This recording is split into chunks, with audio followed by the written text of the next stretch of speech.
वर्तमान जो पलिर कराल रे आम समस्ते ग्रसित समस्ते दुख है जड़े के सुख रे नाम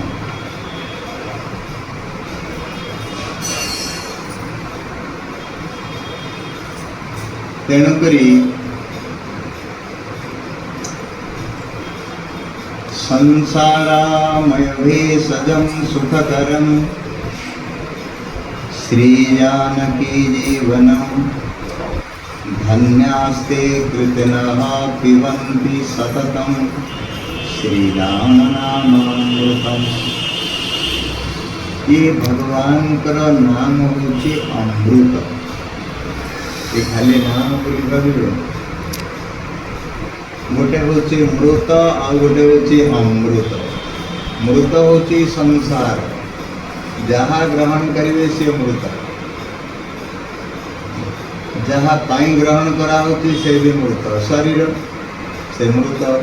संसार कौन सी वस्तु एमती नहीं अमृत से केवल संसार बनैला वाला ईश्वरंकर नाम ही अमृत बोली कहला। संसारामय आमय संसार रोग हमें समझते रोगी कि आदि दैविक रोग है पीड़ित तो कि आदि भौतिक रोग रे पीड़ित कि आध्यात्मिक रोग रे दैव द्वारा जो कष्ट मिलुची से दैविक रोग भूकंप हेगला बन्या हेगला सनस्ट्रोक हेगला फ्लड हेगला ड्रट हेगला जहाँ जहाँ सब दैव द्वारा आसुची से होचंती दैविक घात। दैहिक दैविक भौतिक ताप ये तीनटा जाक ताप आपण को कष्ट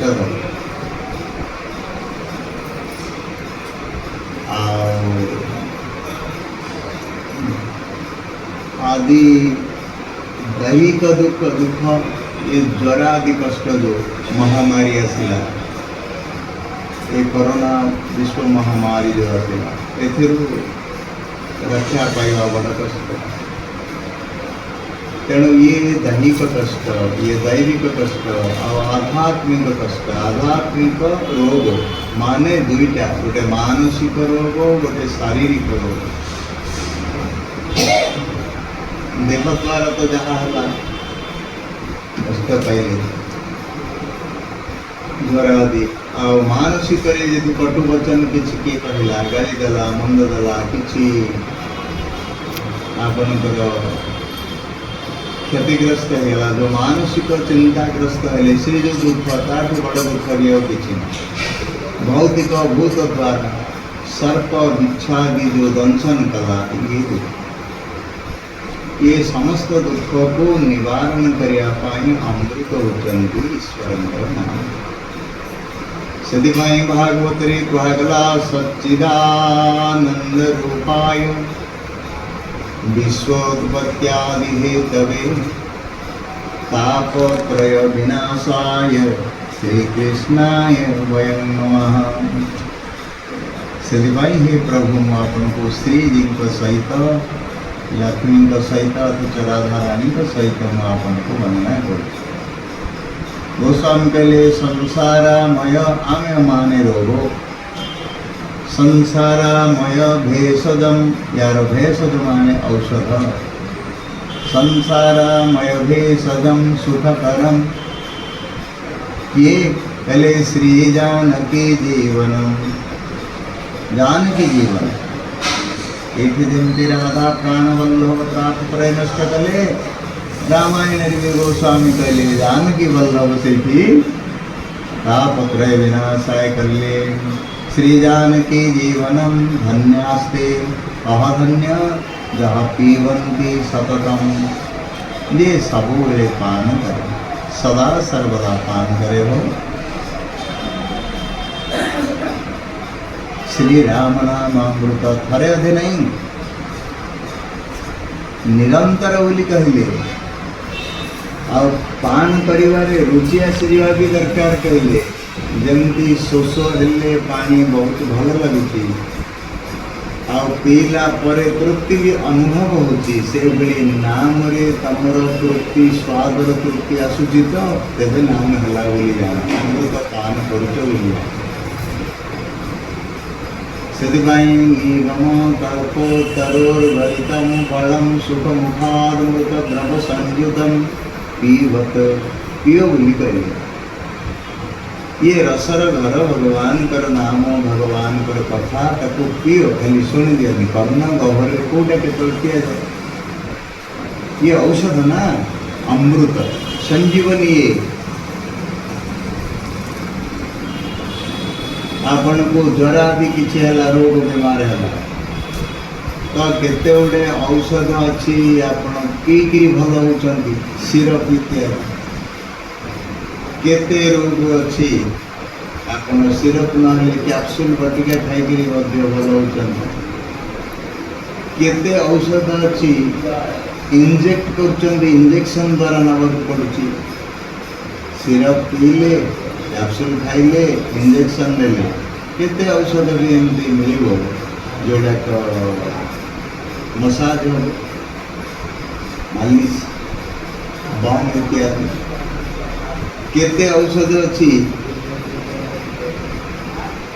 इनहेल शुंघिले आजमा इत्यादि शुणुना। तेणु ये सब औषध जेन तेन प्रकार कि को प्रकार सेवन कले से रोग भल हो, किंतु सांसारिक जो भाव रोग जो मृत्यु रोग भय ये भगवान कर नाम रूपी औषध भल हम, किंतु भगवान कर नाम को खाली शुणिले भल एमती कौन सी औषध नहीं आपन को रोग होती से औषधर ना शुणीदे भल हो, किंतु विचित्र भगवान को सृष्टि जो कि भगवान कर नाम को खाली श्रवण करदे भल है। तेणु ये भगवान कर नाम से सबू शास्त्र गोटे कथा कहे। वर्तमान समय आम बासिंदा कलिजुगर लोक आमे किछि करि परिबा नहीं। कलिजुग केवल केवल बोली कहे आउ किछि नहीं। कलिजुग केवल नाम आधारा, सुमिरी सुमिरी नर उतर ही पारा। नहीं कलि कर्मन भगति विवेको, राम नाम अवलंबन एको। जिते जहाँ करी करी संसार जाई था मला करे समस्ते चित्कार करिवे राम नाम सत्य। धन सत्य है, भवन सत्य है, मकान सत्य है, मान सत्य है, किसी भी सत्य हबनी केवल राम। तेणु ध्यान दिंतु मल्ला परे सत्य है कहले किए बुझो, जीला बेले सत्य बुझीगले उपकार लगे। आम मल्ला परे बुझुंट राम नाम सत्य है, जोरे चित्कार भी कर। आज मनु औषध रूपा कौन कले जे राम नाम कथा को छाड़ी जो गत काली रात्रि विलंब आसवे। तेणुक मनु शतरूपा शेष निष्पत्ति नेले जे मन कर विषय नलवन जराई। कोई सुखी जो यही सर पारई। ध्यान दौते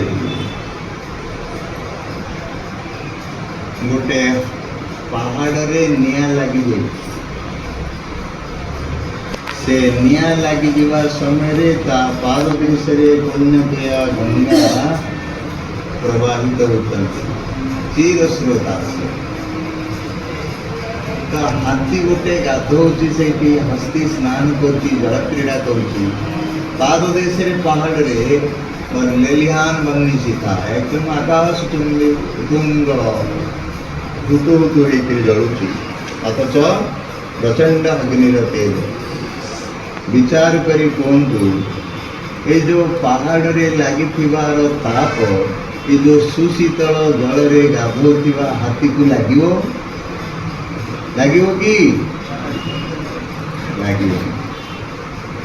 କେତେ ପ୍ରଚଣ୍ଡ ଅଗ୍ନି ଜଳୁଥିଲେ ବି ପାଖରେ ପାଦ ଦେଶରେ ସୁଶୀତଳ ଗଙ୍ଗାରେ ଯଦି ବୁଡ଼ିକିରି ସ୍ନାନ କରୁଛି ତାପ ତାକୁ ଲାଗିବନି।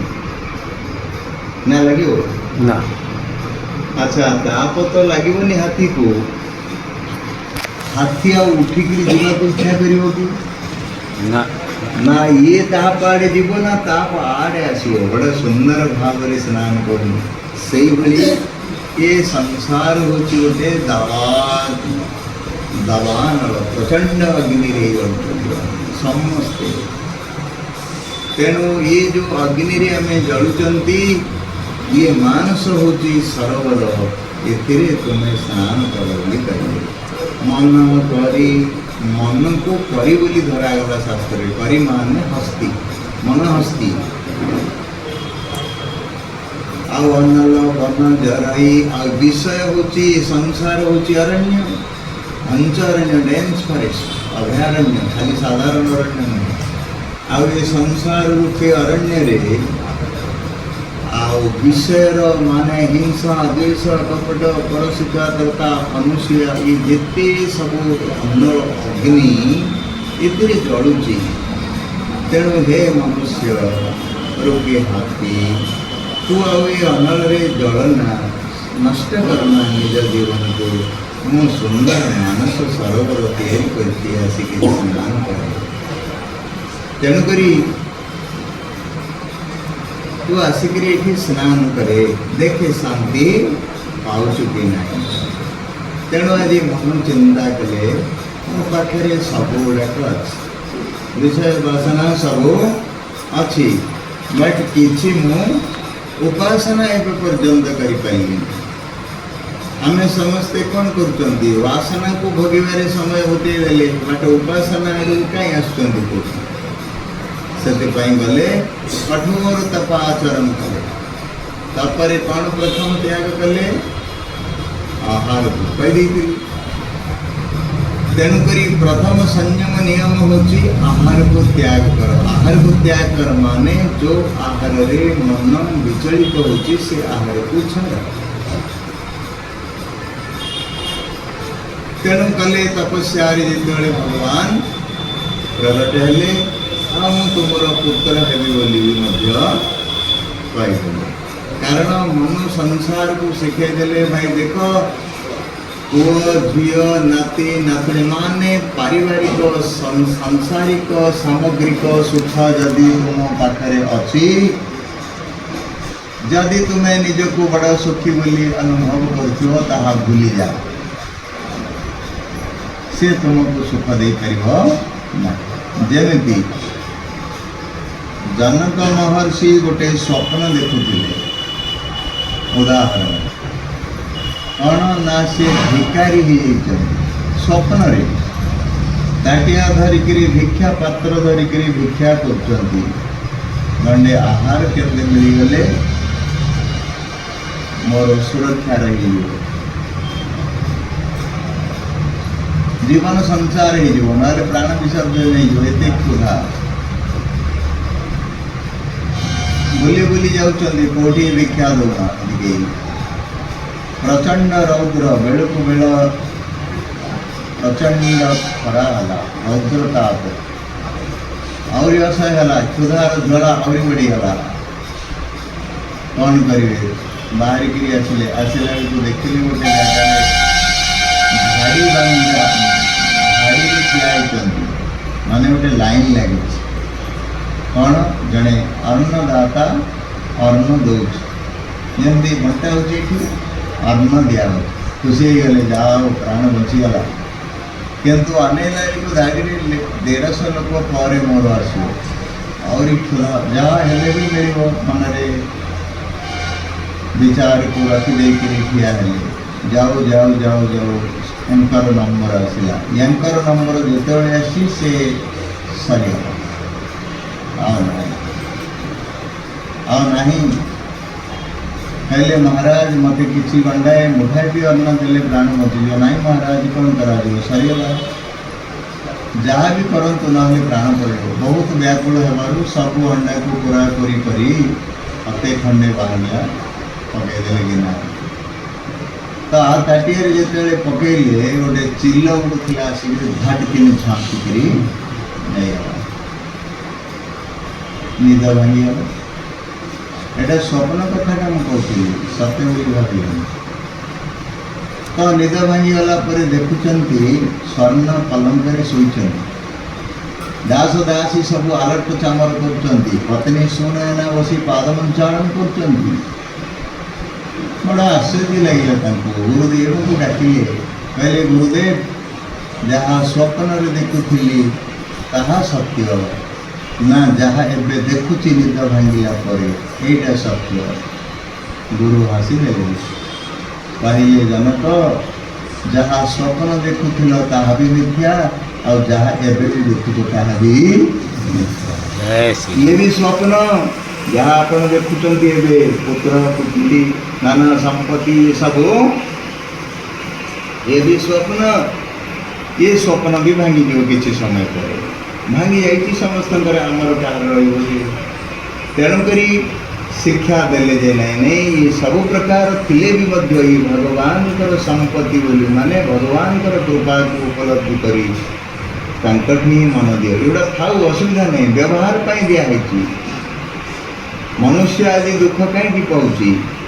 ଧନ ଦୁଃଖ ଦେଉନି, ସଂସାର କାହାକୁ ଆଜି ପର୍ଯ୍ୟନ୍ତ ଦୁଃଖ ଦେଇନି। ଭଗବାନଙ୍କର ଗଢ଼ିବା ସଂସାର କାହିଁକି ଦୁଃଖ ଦେବ ଭାଇ? ଭଗବାନ ଆକି ଗଢ଼ିଛ ସୁନ୍ଦର ସଂସାର ଲେଖାଇଛି। ଭଗବାନ ଏଡ଼େ ସୁନ୍ଦର ସଂସାର ଗଢ଼ିଛନ୍ତି। ସୁନ୍ଦର ସଂସାର ଭିତରେ ତୁମେ ଦୁଃଖରେ କାହିଁକି ରହୁଛ? ନାଇଁ, ସଂସାର କାହାକୁ ଦୁଃଖ ଦିଏନି, ସମ୍ବନ୍ଧ ଦୁଃଖ ଦିଏ। ସଂସାରରେ ଯେତେ ସମ୍ବନ୍ଧ ତୁମେ ବାନ୍ଧିବ ସେତେ ଦୁଃଖ ପାଇବ। ଯାହାର ଯେତେ ଗାଢ଼ ସମ୍ବନ୍ଧ ସେ ସେତେ ବେଶୀ ଦୁଃଖୀ। ସେଥିପାଇଁ ମନ ଏ ସମ୍ବନ୍ଧକୁ ଛାଡ଼ିଦେଲେ, ସମ୍ବନ୍ଧ ଅଲଗାଠି ଲଗେଇଦେଲେ, ଆଉ ସଂସାରରେ ଲଗେଇବେନି। ବରବସ ଲୋକ ବରବସ ଜବରଦସ୍ତି ହଟେଇଲେ ବିବେକର ଚାବୁକ ଲଗେଇକିରି, ଆଉ ଗଲେ ଭାଗବତ ପ୍ରାପ୍ତି ହେଲା। ଅଯୋଧ୍ୟାରେ ଭଗବାନ ରାମ ତାଙ୍କ ଘରେ ଆସିକିରି ଆନନ୍ଦ ସେ